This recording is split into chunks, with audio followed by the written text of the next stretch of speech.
அதிமுக கூட்டணி வருமா வராதா பாஜகவோட? இவர் சமீபத்தில் ரிபப்ளிக் டிவியில் அர்ணாப் கூட பேசும்போது சொல்கிறாரு, எனக்கு ஒன்றும் பிரச்சனை இல்லைன்னு பேசியிருக்காரு. ஒரு 3 நாட்களுக்கு முன்பு அண்ணாமலை பேட்டி அது. அதிமுக எனக்கு ஒன்றும் பிரச்சனை இல்லைங்கிறார். அப்போது அதிமுக பிரச்சனை இல்லாதவர் ஒரு 8 மாதத்துக்கு முன்பு நடந்த பார்லிமெண்ட் தேர்தலில் ஏன் விட்டுடுவோன்னாரு? எது கூட்டணி இல்லைன்னாரு? அப்போ இவரோட நோக்கம் ஈரோடு கிழக்குலையும் கூட்டணி எது இவரை கூப்பிடல பிரச்சாரத்துக்கே இல்லை. அவங்க இவர் கர்நாடகத்துக்கு போயிட்டாரு. ஆமாம், அவர் எடப்பாடி அவருக்கு என்ன பிரச்சனைனா, அது அதிமுக முன்னாள் அமைச்சர் எங்களிடம் ரகசியமாக பேசுவது, நானும் இன்னொரு நிருபர் இருக்கிறோம், விட்னஸ் சொல்லிடுறேன். இன்னொரு நிருபர் நாளைக்கு ஏதாவது பிரச்சனை வந்தால் சொல்லிடுறேன். முன்னாள் அமைச்சர் சொன்னது.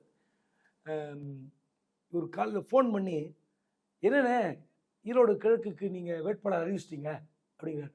ஆமாப்பா, எங்கள் கட்சி போட்டியிடுது, வாசன் வந்து எங்ககிட்ட கொடுத்துட்டாரு, போட்டியிட அவருக்கு முடியாதுன்னு சொல்லிட்டாரு.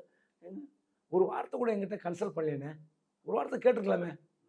அன்னைக்கு எடப்பாடி முடிவு செய்திருக்கிறார். அதிமுக போட்டியிடுகிறது, அவங்க கேண்டிடேட் அவங்க கேட்டு அறிவிக்கிறதுக்கு கூட்டணி கட்சியெல்லாம் டிஸ்கஸ் பண்ணுவாங்களா? அப்போ என்ன மாதிரியான மனோநிலையில் அண்ணாமலை இருக்கு?